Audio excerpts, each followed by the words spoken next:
지금까지 원산지 판정 기준 세 가지를 공부했었죠. 네.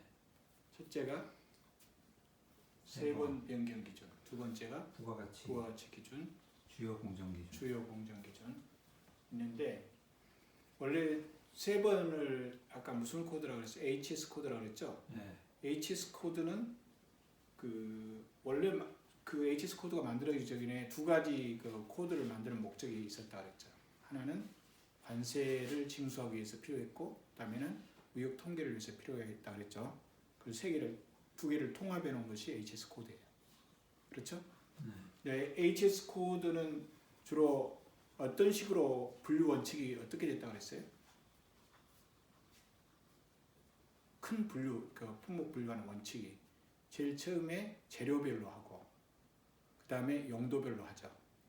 그 다음에 재료가 같으면은 가공도에 따라서 나중에 배치되도록, 그렇죠? 네. 가공도에 따라서 나중에 배치되도록 이게 품목이 분류되어 있기 때문에 이것이 원산지를 판정하기 위해서 HS 코드를 사용하는 데 상당히 도움이 되는 방식으로 분류가 된 거예요. 그러나 HS 코드 자체는 태어날 때부터 원산지를 판정하기 위해서 HS 코드를 만들어 놓은 것은 아니야. 관세를 징수하거나 통계 목적으로 했던 거기 때문에 갖다 쓴 거죠. 그렇기 때문에 HS 코드를 원산지 판정의 기준으로 삼기에는 약간 무리가 있는 상황들이 많이 발생할 수 있겠죠. 그래요, 안 그래요? 네. 그렇죠. 예를 들면 이런 경우도 있을 수 있겠어요. 그 HS 코드가 바뀌었는데 사실상 그 바뀐 이유가 너무 하찮은 거야. 멸치가 있어. 멸치를 잠깐 말렸어요. 근데 멸치의 HS 코드가 바뀌어버렸어. 그러면 원산지가 그 HS 코드가 바뀌는 것을 원산지로 세 번 변경 기준하면 원산지가 바뀌겠죠. 그렇지만 좀 말렸다 그래서 원산지가 중국에서 멸치를 수입해 왔는데 한국에서 말렸다 이거예요.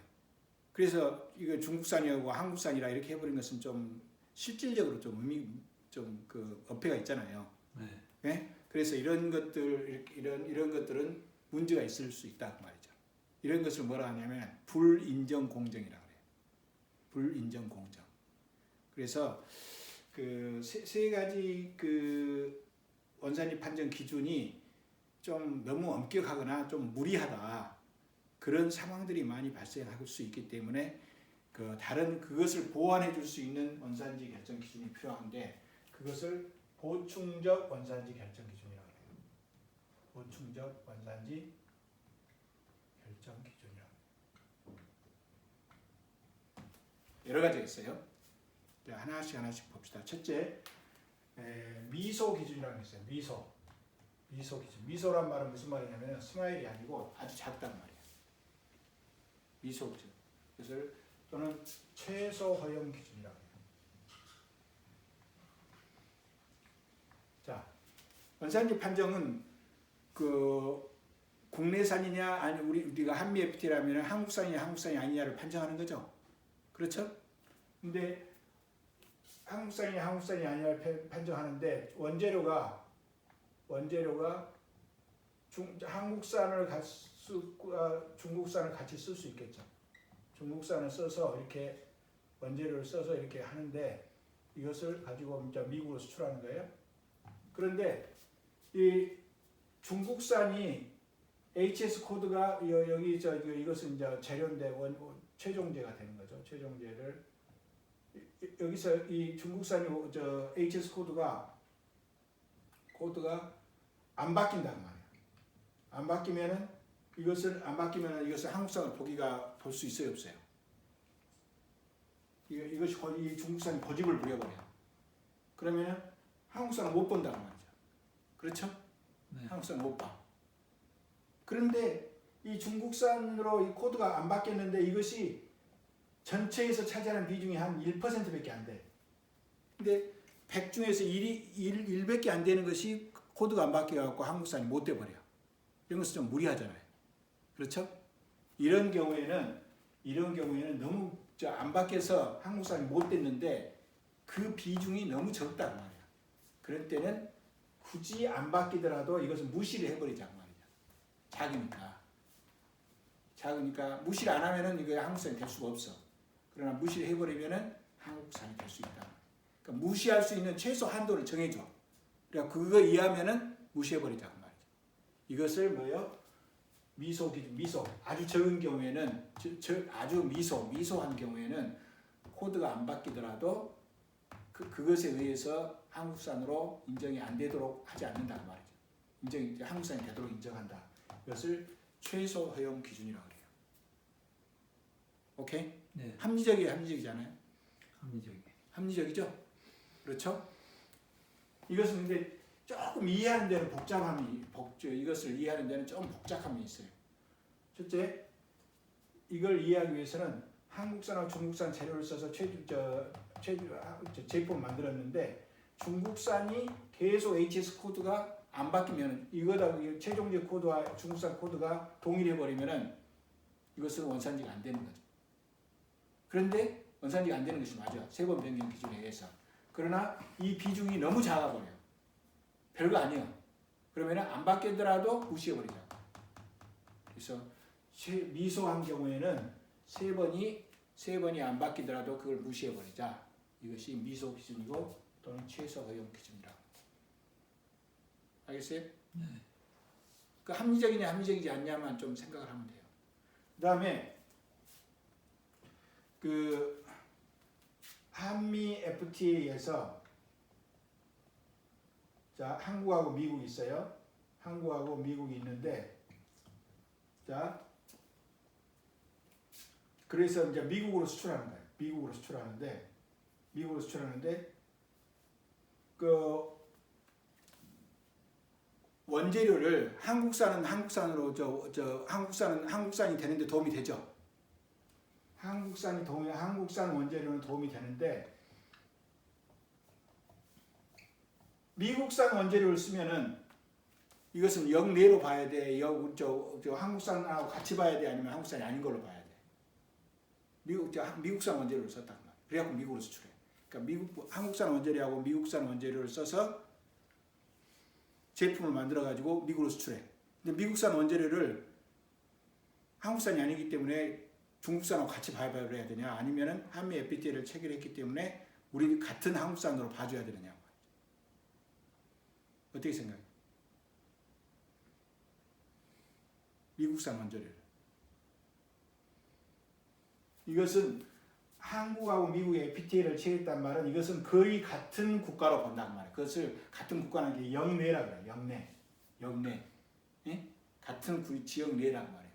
그렇기 때문에 미국으로 수출할 때 한국산 원재료를 쓰고 미국산 원재료를 쓰더라도 미국이 한국하고 FTA를 체결했기 때문에 미국의 원재료도 한국의 원재료와 같이 봐준다고 말이죠.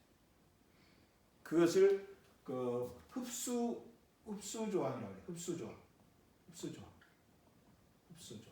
그래가지고 원재료를 한미 FTA에서 한국산 원재료뿐 아니라 미국산 원재료도 한국산 원재료로 봐준다고 말이죠.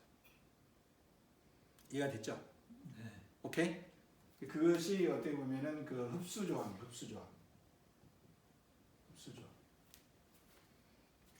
그다음에 세 번째는 뭐가 있을 수 있냐? 이렇게 여러 가지 보충적 원산지 결정 기준이에요. 그다음에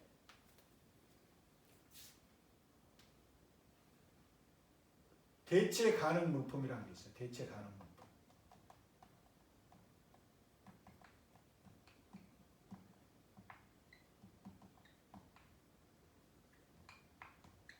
펀저블 구스라고 그러는데 대체 가능 물품. 근데 예를 들면 우리가 그 벌크 화물이라고 그래가지고 석탄 같은 거 있잖아요. 석탄을 한국에서 만드는 석탄하고 중국에서 들어온 석탄이 있어. 석탄이 있는데 이 석탄이 한국에서 만들어낸 석탄이나 중국에서 수입한 석탄이나 석탄 자체가 별 차이가 있어요, 없어요? 별 차이가 없죠. 그런 경우에는 그냥 같이 관리를 해버리는 경우가 많단 말이에요. 그렇죠? 그래서 이런 화물은 원산지를 구별하는 것이 별 의미가 없어. 그래서 한국산을 중국산으로 대체할 수도 있고 중국산을 한국산으로 대체할 수 있어. 그렇기 때문에 실제로 창고에다도 이놈은 한국산, 이놈은 중국산 이렇게 하고 구별해서 하지 않는다고 말이에요. 이런 경우에는 이것을 가지고 무슨 제품을 만들었어. 그랬을 때 이것을 한국산으로 봐야 되느냐 중국산으로 봐야 되느냐 이것이 그 구별하기도 어렵고 별 실익도 없단 말이에요. 이런 경우에는 원산지를 판정하는 데 있어서 상당히 어려움이 있기 때문에 이렇게 할 수 있고 실제로 그것을 한국산, 중국산이라는 것을 따로 구별하지 않고 평균적으로 해버리거나 먼저 들어온 거 먼저 선입 선출법, 후입 선출법 이런 식으로 해서 하거나 이렇게 해서 그 나름대로 회계법에 의해서 그냥 하지 명확하게 구별하지 않는다는 거죠. 그럴 수 있겠죠? 네. 그럴 수 있겠어요? 있어요. 그것을 대체 가능 물품이라고 해요. 그 다음에 이제 원산지를 판정하는 데 있어서 어떤 물건을 만들면 윤활유를 써야 안 써요? 써요. 써요. 윤활유를 쓰는데 윤활유는 실제로 그 물건을 만드는데 그 물건 속에 들어가요? 아니면 사용되다가 나와버려요? 사용되다 나와버리죠. 네. 이런 것을 뭐라면은 그 물건에 투입되지 않기 때문에 원재료는 투입이 되잖아요. 근데 윤활유로 나와버릴 때 이런 것을 중립제라고 해요. 중립제 또는 간접제라고 해요. 중립제 또는 간접제라고 그러는데 중립제 간접제라고 하는데 이것은 원산지를 판정하는 데 있어서 이것을 어떻게 해야 될까 이거예요. 어떻게 했으면 좋겠어요. 이거 원산지를 판정하는데 아예 무시해버리면 될까 아니면 이거 원산지로 봐야 될까 비원산지로 봐야 될까. 무시요. 일반적으로 무시하는 것이 맞겠죠. 이것은 제외를 해버려요. 오케이? 네. 아예 투입이 안 됐기 때문에 중립제는 그렇기 때문에 이게 무시해버리는 게 맞는데 협정에 따라서 이것을 원산지 재료로 봐주는 경우도 있어요. 또는 비원산지 재료로 볼 수도 있고. 그러니까 협정을 정확하게 봐야 된다 그 말이죠.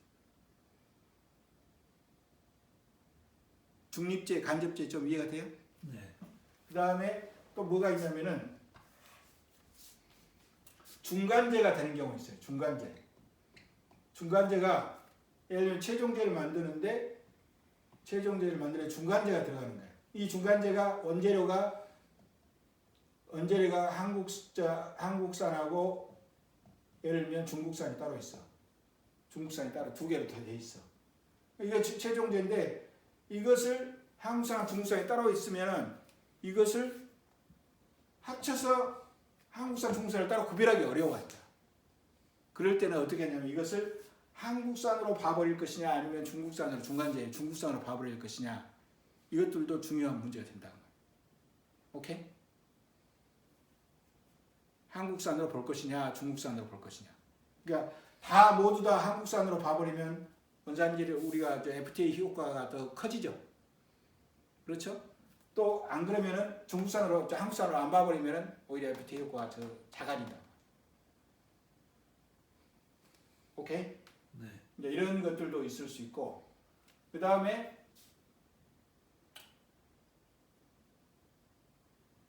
전시용품이라는 게 있어요.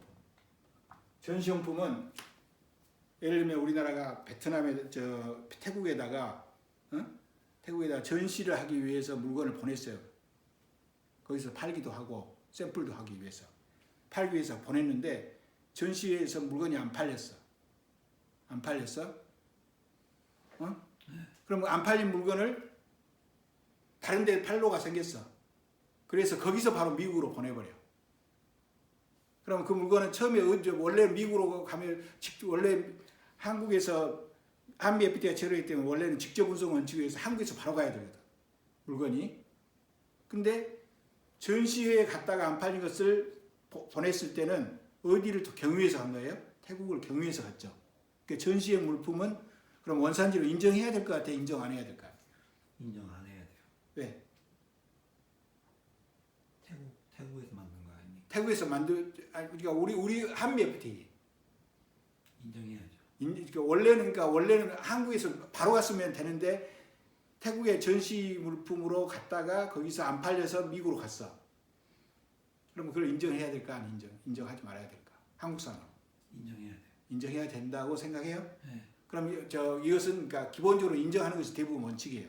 근데 태국에서 그것에 대해서 특별하게 그 물건에 대해서 뭐 부가적인 조치를 안 했어야 돼요. 그런 것이 입증이 돼야 돼요. 그런 입증이 된다는 전제하에서는 그것이 가능하겠죠. 그렇죠? 그런 전시용품도 있어요. 또 전시용품. 그런 것들은 원산지를 어떻게 판정할 것인가. 그러니까 여러 가지 원산지를 딱 판정하는데 좀 델리키트한 그런 면들이 있는 것이에요. 그다음에 이런 것들이 있을 수 있어요. 외국으로 보냈는데 수출을 했어. 수출을 했는데 거기서 문제가 생겼어. 그래서 한국에 다시 가져왔어. 자동차 수출했는데 한국에 다시 가져왔어요. 그것을 재수입이라고 그래요. 수출했던 것을 똑같이 가져오는 것을 재수입이라고 그래요. 재수입 물품을 미국으로 다시 보내려고 그래. 그러면 한번 외국에 갔다 온 물건이죠. 근데 이것을 한국 물품, 한국에서 한국산으로 인정을 해줄 것이냐 말 것이냐. 이건 어떻게 하는 게 맞을 것 같아요? 인정해 주는 게 맞네. 그 재수입 물품도 인정해 주는 게 맞을 수 있겠죠. 네. 그것도 협정에 따라 다르다. 오케이? 네. 그런 것들 이제 전시용품, 그다음에 그 LPG 가스 있잖아요. 가스통 있잖아요. 그 운송 용구. 그렇죠? 그다음에 또는 뭐가 있을 수 있냐면은 컨테이너 알죠? 컨테이너에 물건이 있잖아요. 근데 컨테이너에 있는 물건하고 컨테이너를 따로따로 원산지를 결정할 것이냐 아니면은 그 내용물하고 같이 원산지를 결정할 것이냐. 이런 것들도 좀 의미가 있어요. 운송 용구 어떻게 해야 될 것 같아요? 컨테이너에 있는 물건의 원산지가 있는데 그 원산지를 결정할 때 컨테이너는 따로 계산할 것이냐 아니면은 그 물건에 포함시킬 것이냐. 포함시켜요. 포함시켜요? 네. 보통은 포함시키지 않는 것이 원칙이에요. 그냥 따로따로. 그 컨테이너 같은 경우는 이런 것들이 어떻게 할 것이냐가 협정마다 다르다는 거죠. 그러니까 그 원산지를 결정하는 데 있어서 그런 부분들이 많이 있다는 거죠. 또 세트 물품이라는 거 알아요? 세트 물품.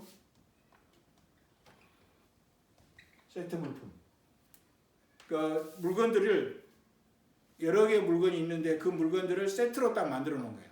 다른 물건이 세트로 공구 알죠? 공구 세트면 여러 개의 공구가 있어. 여러 개의 공구가 있는데 이걸 세트로 만들어 놓은 거예요. 이것을 원산지를 판정할 때 이 세트를 하나로 볼 것이냐 아니면 세트의 구성 요소를 따로따로 원산지로 판정할 것이냐. 이것들도 의미가 있겠죠. 오케이? 보통은 어떻게 했으면 좋겠어요?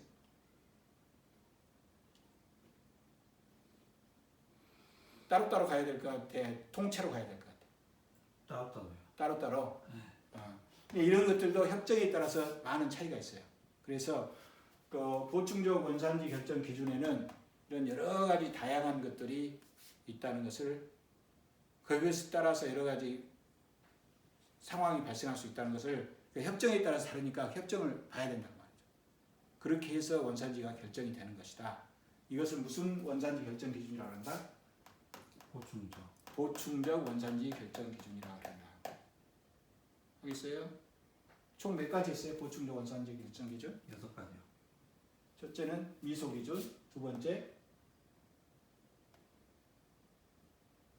여기 영내 이것을 이걸 약간 잘못했어요. 이걸 흡수 기준이 아니라 누적 기준이라고 해요. 누적 기준. 영내 것을 여기의 것과도 영내 원재료를 여기의 원재료로 같이 봐주는 것을 누적 기준이라고 해요. 누적 기준. 그다음에 여기 중간재 이것을 흡수 기준이라고. 흡수 기준. 자, 한 가지 물어볼게요. 중립재가 뭐라고 그랬어요? 대표적인 중립재. 윤활유요? 그렇죠. 윤활유가 중립재. 마지막으로 하나 이야기하자면은 타이어 있죠. 네. 자동차를 파는데 자동차를 팔려면 타이어도 같이 끼워서 팔겠어요, 안 팔겠어요? 끼어서 파나요? 끼워서 팔아죠. 근데 자동차를 타이어를 한 개만 한 게 아니라 한 2개, 3개 정도 더 할 수 있겠죠. 그리고 팔 때 타이어 하나만 해준 게 아니라 예비 타이어를 더 끼워서 팔 수 있겠잖아요. 그런 것을 예비 부품이라고 해요. 예비 부품. 예비 부품. 이런 것들 원산지를 어떻게 예비 부품이 그 자동차하고 원산지가 달라. 그럼 이것을 따로 원산지로 결정할 것이냐, 그냥 그 본 제품하고 같이 가버릴 것이냐. 어떻게 하는 게 맞을 것 같아요?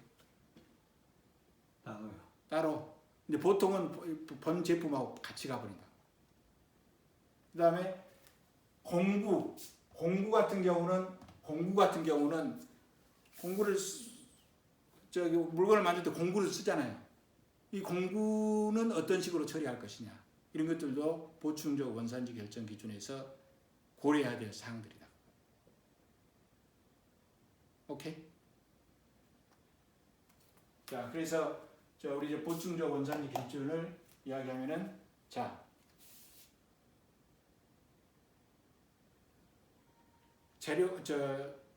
비원산지 재료가 3번이 안 바뀌어서 국내산으로 볼 수 없게 됐을 때, 그러나 그 비중이 너무 작다.